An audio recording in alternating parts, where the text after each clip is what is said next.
Yo, ladies and gentlemen, we are back again with another Jay Slater video. I hope every single one of you are doing well. And this one's going to be extremely interesting because this is about perspective. This is about understanding where other content creators are at, how they feel. Some of the content creators who have been involved from the very beginning have shared a recent opinion, their thoughts on what they believe has happened to Jay. I think this is going to give us more of an insight into how content creators are feeling about Jay Slater at this moment in time. I don't think there's one genuine content creator out there that believes this was an accident. As we know, recently we've been heavily focused on the stolen watch. That story, that situation that took place then can tell us so much more about what happened to Jay. As I mentioned in my last video, I recently went over Debbie's interview again, and I feel like sharing that interview with you. I feel like re-reacting to that interview. Why? Because in that interview, it's clear to see that Debbie doesn't believe in anything she's been told. So you can tell that Debbie is such a kind woman because she doesn't even want to accuse anyone of doing anything, even though she doesn't believe a word she's been told. She definitely doesn't believe Lucy, even though she thanks her for making the report. She doesn't believe anything that Lucy's told her thereafter. Another thing that she failed to mention in that interview with The Sun is Brad. She never mentions anything about Brad and what Brad did or what Brad could have done or what Brad should have done or where Brad was. There was no mention of Brad in that interview. But regardless of all of that, after rewatching that interview, it told me that Debbie didn't fully buy into the narrative that she was sold. She still has so many unanswered questions that she needs answering. But like she said in that interview, and like Warren said on TikTok, no matter what you say, it won't change anything. Meaning, it doesn't bring back Jay, no matter what you say, who you accuse. And it does more or less indicate to me that they have given up on seeking justice for Jay, because it doesn't bring Jay back and it won't bring Jay back. And that's how they're feeling about it. That also then makes me believe that the documentary they're putting together is just to show us the process that they went through, the emotional roller coaster that they went through whilst in Tenerife, the trolling, the conspiracies, the online theories, the impacts that all had on the family. That's what the documentary is more or less going to be showing us, as well as the narrative that has been painted for us to believe. And that's just Jay got in the car because he lost his key, went to the Airbnb with these two strangers. He left for whatever reason, and unfortunately took an accidental fall in the mountains. That's more or less what the documentary is going to tell us, unless someone like a Mark Williams Thomas gives us an alternative ending. Remember, he told us he knows the real reason as to why Jay left the Airbnb in the manner that he did.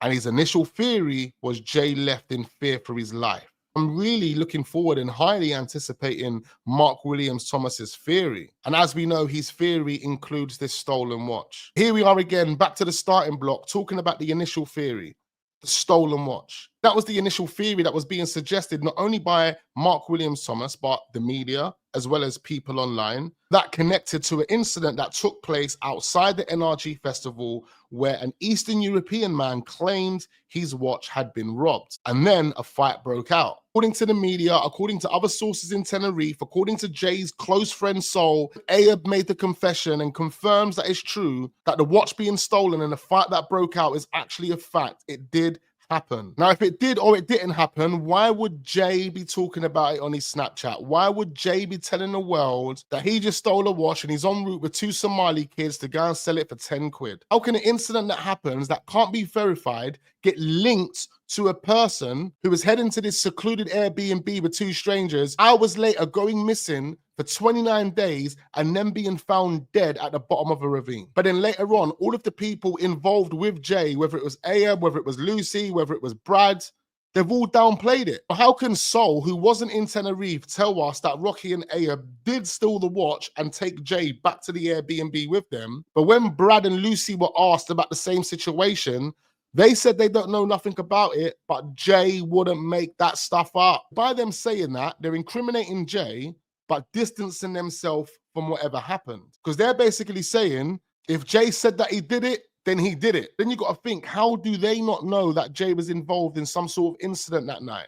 How do they not know? And then you've got the police report that's in the court document that more or less contradicts Lucy, because she was at the Airbnb with Jay. So she would know all about the watch if Jay was involved in stealing a watch. All right, cool. Let's switch over. Let's see how other content creators are feeling about the Jay SLATER case. We're going to start with Mariana. As we know, she's been thoroughly investigated in the Jay SLATER case since the very, very beginning. Haven't seen too much of her recently. I believe she gives her reasons as to why in this video. So let's check this out. TikTokers and YouTubers, I hope you're well and I hope you're having a wonderful day. We're going to discuss it because I don't understand, if I'm honest. I don't get why the same stories keep recirculating, whether it's just for content. I have no idea. But this is my thoughts and this Same is stories recirculating. Of course, when you're investigating a case, you have to go over everything that encompasses that case, including every single theory, every single conspiracy, every single opinion, especially for us as content creators. If you're here trying to make sense of a story, make sense of a narrative, and you have a number of people like Ayub going on live streams, giving you more information, then guess what? You're going to have to go back over old content, old stories, old theories, again, to make sense of what Ayub has just said on a live stream. my points on what I'm going to raise today. The Jay SLATER case, this Rolex that went missing. This was the first thing that hit the headlines in the UK in regards to any media coverage. The reason it hit the headlines is because we had Mark Williams Thomas that was hitting nails on the head. But guess what? There was a number of content creators that were trying to throw Mark Williams Thomas under the bus. They were calling him a fraud. They were saying all of these different type of things about him. And that's when other people started to make their own theories and their own conspiracies. Oh, it was drugs, it was this, it was that. Various different people started to make up their own theories about what they believed happened to Jay, and that's where the lines got blurred. For someone like myself, I've had to go through all of that hay to find one little needle. And guess what? We had the needle the whole time because Mark Williams Thomas told us about the watch from the get-go. First of all, he went missing, but apparently he stole a Rolex. Now, I personally think, I don't think he stole a Rolex. You see him in the videos, he was off his trolley, mate. He was absolutely spangled. He couldn't even keep his head up, the poor boy. God bless him. But this Rolex that was stolen, I think this is one of the reasons why the GoFundMe was initially set up, because maybe, just maybe, Debbie Duncan thought, okay, maybe he did steal this Rolex because Jay had a criminal record in the past with that altercation with Tom Hilton. So maybe he did steal that Rolex. We need to make some money quick so we can pay off that person for whoever he stole it off of. Maybe that was her mindset. Maybe that was the thought process. I don't know. I'm not Debbie Duncan. I can't comment. But that's just one thing. Then we've also got the other fact of Lucy apparently being at the Airbnb the same time as Jay SLATER. Whether this is true or not, no one's going to ever know, apart from Lucy, Ayub, and Jay, who obviously no one's going to ever know. Again, hold on. We already know because it's a police report that's written in a court document that's signed off by the judge. So it's a fact. It's confirmed. We know that. Unless we're saying the court document's a lie, but it definitely, in my opinion, hasn't been made up because the information that I've been given, the person that was on the podcast that shared that document is a part of an organization that was able to reach out to the court to ask for specific details so they can continue their investigation into the death of Jay SLATER. Now, that person has been authorized by Debbie and Warren. However, the problem we now have is the criminologist who owns the company who has asked the court for these documents. They're not looking at the red flags that we have been looking at. They're not looking at those red flags. So that criminologist and his team are more or less putting this down as an accident. Bless him. And also Brad Hargreaves. And maybe potentially Debbie Duncan, because I think she knows a lot more than what she's leading on. Anyway, do you not find it coincidental that Lucy found the Airbnb by looking at the photos from Jay SLATER, and she tracked down the Airbnb to this mysterious green door? You're not going to find a random building just for seeing the background of it. You're not. It's impossible. It's stupid. You're not. But whether this whole lie about the American lady taking Lucy up to the Airbnb is a lie, I don't know. But she knew to ring the British consulate straight away, didn't she? She got all the mainstream media involved. God, I mean, they even had the whole of the UK. They invited the whole of the UK to come out and help search. They even invited one of Jay SLATER's exes out there to go and search. Doesn't make sense. There's a lot of the same story. It's so weird that they've done all of that, but didn't search themselves. And I'm talking about Lucy. I'm talking about Brad. It's so funny how Soul and a few others flew out there to help with the search. But after Lucy done her interview with the media, she instantly left the country. Storylines just recirculating. And I can't work out because we all know what's gone on. We all know what the situation was. Yet everyone's still going on the same storyline trying to work out what happened. When deep down inside, we have an inkling. We know what happened. You know what happened? Please tell us what happened, because that sounds like pure and utter ignorance to me. That sounds to me like someone who is fed up of doing the Jay Slater content, fed up of talking about the same old thing. I don't know why everyone else is talking about the same old stories. Let's just move on. That's kind of the impression that I get from this video. Seems a bit forced. Absolutely fine, man. Big up everyone. Everyone has their own opinions, their own thoughts. But if you feel that you know the truth, then please elaborate. Tell us what it is. And let's move on to Little Miss Vodka. I was going to do 4 different content creators in this video, but I think this might drag on. So what we're going to do for this video is just Mariana and Little Miss Vodka, and then I'll do another video with the other 2 content creators. That is Haley Comet and Mama D, I believe. Make sure you guys hit the like button, subscribe to the channel if we are newly watching. Do turn your notification bells on so you don't miss out on future videos. And let's hear this one. The Jay Slater case. I think the whole thing, I still think it was suspicious. I'm sorry. I think it was very, very, very strange and suspicious, the circumstances. I still think the whole going to the Airbnb thing was weird. I still, in my opinion, think that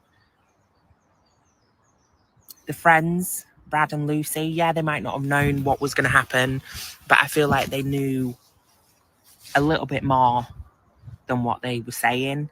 I don't think the family knew anything or were involved at all. I agree with that as well. I don't think the family knew anything. Of course, there's a lot of people speculating, a lot of people accusing Debbie, questioning Warren. Look, I don't believe that family knew what happened to their son. They were being played. They were being misled. They were being manipulated to believe a certain thing. That's just my opinion. Really bad for Debbie for all the slating she had with the GoFundMe and everything. And that wasn't, again, that wasn't even her fault. No. Friends, the crowds and everything, who they're hanging out with. Y'all don't know what people will leave out, is what I'm going to say, of certain situations. But facts. I still even can't believe that it all happened, to be honest with you. But I think there were people that knew something was going to happen to him before it even happened to him. I think bang on the money with that one. People knew something was going to happen to him before it happened to him, because those people pinned the stolen watch on him. Inconsistencies with statements, phone calls, very strange. I think the Airbnb woman was odd. I think the Airbnb being painted was weird. Yeah. The Snapchat.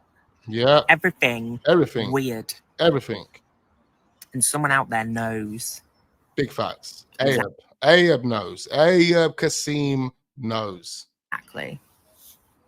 And we will never find out the truth. Look, some very good points from both Mariana and Little Miss Vodka there. It's a very, very suspicious case. The case is extremely questionable. That's the reason why we are here 10 months later, going over everything and everything and everything again. The moment we get a bit of information, we have to go back. The moment we get more new information, we have to go back. But this situation here, this theory here sticks. Mark Williams Thomas got it bang on the money from the get-go. And guess what? It gives motive. Ever happened to Jay Slater was off the back of that watch being robbed. And I'm not saying Jay was involved in robbing that watch, but he was definitely linked to that watch somehow. Whether it was one of the friends that stole the watch, whether it was Ayub and Rocky that stole the watch, or whether it was even Ayub and Rocky's watch, and they're the ones that retaliated after having their watch stolen. Whatever the case may be, it's linked to that watch. Anyway, ladies and gentlemen, that was just a bit of perspective. I'm going to do another one of these videos because I want to know how other content creators feel. But most importantly, I want to know how you feel. So leave all your thoughts and comments down below. I need to know exactly what you're thinking right about now. Make sure you like the video. We are on the road to 50,000 subscribers. So tell a friend to subscribe to this channel. Turn your notification bells on so you don't miss out on future videos. And I look forward to seeing you guys on the next one.